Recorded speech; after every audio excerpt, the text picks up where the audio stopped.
Hello, good morning friends. कैसे हैं आप सब? I hope you all are good.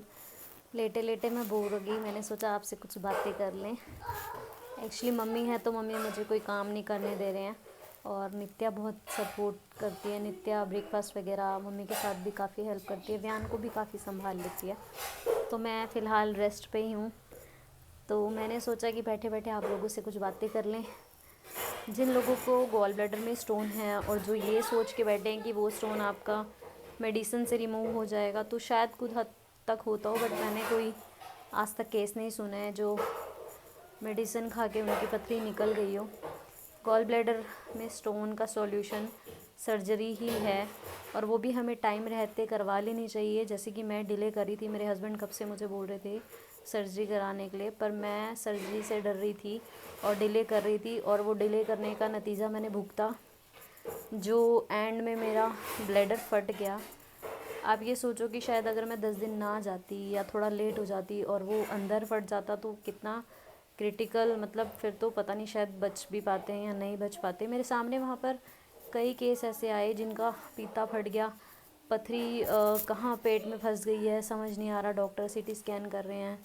मतलब मतलब मोरल ऑफ द मेरी बात का यही है कि अगर आपको पता लग गया आपके स्टोन हैं, अगर छोटा स्टोन है तो आप थोड़ा टाइम पोस्टपोन कर सकते हैं। अगर स्टोन ज़्यादा है या उसका साइज़ ज़्यादा है तो उसे टाइम रहते रिमूव करवाना सबसे बेस्ट है। मेडिसन वगैरह से हाँ वो थोड़ा टूट जाता है, डिज़ोल्व हो जाता है, पर वो निकलता नहीं है आसानी से। मैंने कोई केस नहीं देखा ऐसा जो दवाइयों से पित्त की थैली की पथरी निकल गई हो। तो मैं भी बस इसीलिए डिले कर रही थी कि शायद मेडिसिन वगैरह से मुझे आराम आ जाए या वो निकल जाए, पर ऐसा नहीं होता है। और वो इतने पत्थर नोकीले होते हैं कि वो ब्लैडर को भी फाड़ देते हैं, कुछ पत्थर उसमें ऐसे भी होते हैं। तो टाइम रहते उसको निकलवा लेना इज़ द बेस्ट ऑप्शन।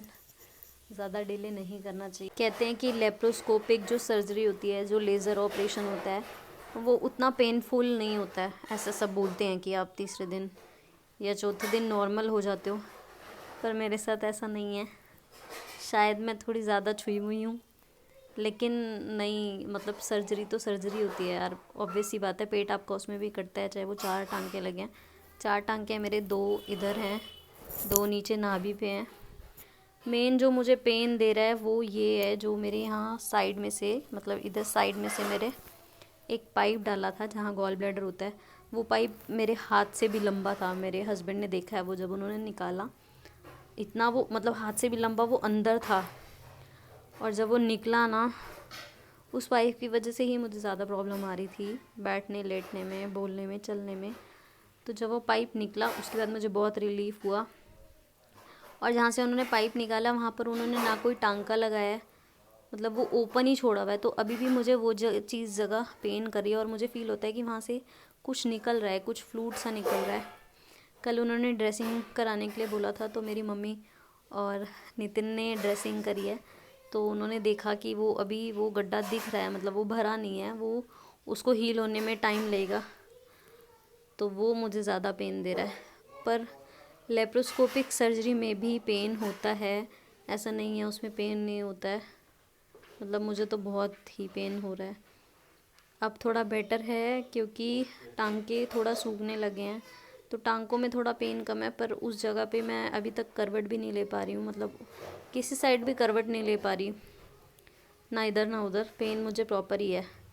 उठना बैठना, वॉशरूम वगैरह मैं खुद जाती हूँ, पर बेड से उठना बहुत बड़ा टास्क लगता है, सिर्फ पकड़ पकड़ के उठना पड़ता है। तो जिसको भी ऐसी कोई समस्या है वो जल्द से जल्द इसका सॉल्यूशन निकालें, ऑपरेशन कराएं, इसको डिले ना करें। ये ख़तरनाक भी हो सकता है। किडनी में स्टोन होता है तो वो निकल जाता है। पिछले अल्ट्रासाउंड में मेरी किडनी में भी स्टोन आया था। जो मैंने ऑपरेशन से पहले अल्ट्रासाउंड कराया उसमें मेरी किडनी में कोई स्टोन नहीं था, सिर्फ मेरे ब्लैडर में फ्यू स्टोन्स दिखा रहे थे, पर वो फ्यू बहुत ज़्यादा ही थे। तो भाई साहब, अब ये है कि हफ्ते बाद टांके कट जाएंगे, उसके बाद मैं भी नॉर्मल हो जाऊँ और फिर सब वैसे ही हो जाएगा। बेड पे लेटे रहना भी आसान नहीं है, अच्छा नहीं लगता है। मम्मी मेरे पास कभी नहीं रुके शादी के बाद, वो फ़र्स्ट टाइम मेरे पास इतना दिन रुके भी हैं, तो मैं उनको मतलब कुछ जैसे होता है ना कि अपने हाथ से कुछ खिलाना या केयर करना, तो वो सब मैं मम्मी की नहीं कर पा रही, उनको ही मेरी करनी पड़ रही है। नित्या को बहुत काम करना पड़ रहा है जबकि वो छोटी है, और पर फिर भी कहते हैं फैमिली का सपोर्ट हो। मम्मी बीच वाली सिस्टर ने फ़ोन करके मम्मी को बोला कि आप अभी वहीं रुको, मम्मी ने कल वापस जाना था, उसने बोला कि आप वहीं रुको, अभी नेहा को आपकी ज़रूरत है, इसलिए मम्मी एक हफ़्ता और मेरे पास रुक गए हैं। शाम को बीच वाली दीदी सबसे बड़ी वाली दीदी आ जाती है जो मेरी यहीं पे रहती है, शाम को वो यहीं होती है 2 घंटे। और ठीक है, आपको फैमिली अगर आपके साथ हो ना तो आपकी प्रॉब्लम थोड़ा कम हो जाती है। मतलब थोड़े ज़रूरी नहीं है कि हम सबको फाइनेंशियली हेल्प करें, फिज़िकली साथ होना, इमोशनली साथ होना भी बहुत सपोर्टिव होता है कि उस टाइम पे आपके पास कोई है। मतलब जब दीदी आती है शाम को तो थोड़ी देर भूल जाती हूँ मैं कि ऑपरेशन हुआ है, वैसे ही हंसी मजाक करते हैं, वैसे ही बातें करते हैं। दीदी का भी दिल्ली से भी दीदी का बार बार फ़ोन आता है, डैडी के दिन में 10 फ़ोन आते हैं। मतलब अच्छा लगता है कि इन चीज़ों से पता लगता है कि सब आपको कितना प्यार करते हैं। मेरा बेटा छोटा सा है, मतलब छोटा सा इन द सेंस 4 साल का है वो, देखा होगा आपने मेरी वीडियो में। अगर मम्मी या नित्या पास नहीं है और मैं उठने की कोशिश कर रही हूँ तो वो भाग के आता है और मेरी हेल्प करता है मुझे उठाने में। तो मतलब ये कुछ चीज़ें होती हैं ना जो आपको हमेशा याद रहती हैं कि बुरे टाइम पे आपका कौन कौन साथ दे रहा है। उन चीज़ों को लेके मुझे बहुत अच्छा लगता है। मैं बहुत लकी हूँ, मेरे पास इतनी अच्छी बहनें हैं, और मेरा भाई होता तो शायद और भी अच्छा होता, क्योंकि वो तो अंत लेवल का ही है मतलब। और मम्मी डैडी पास में नहीं है, पर दिन में 10 फ़ोन आते हैं उनके, कम से कम 10 फ़ोन कि तूने कुछ खाया, तू टॉयलेट जा पा रही है, तू उठ पा रही है, तुझे पेन कम है। हर थोड़ी देर में उनका फ़ोन आता है, दीदी का फ़ोन आता है, तो वो चीज़ें बहुत अच्छी लगती हैं। थैंक यू गुरुजी, मेरी फैमिली को हमेशा बनाए रखना। ये थी मेरी छोटी सी वीडियो। आपको मेरी वीडियो कैसी लगी लाइक करें, चैनल को सब्सक्राइब करें और कमेंट करके ज़रूर बताएं।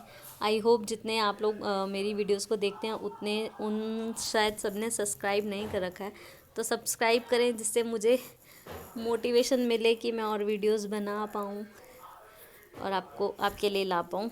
तो thanks for watching, bye bye.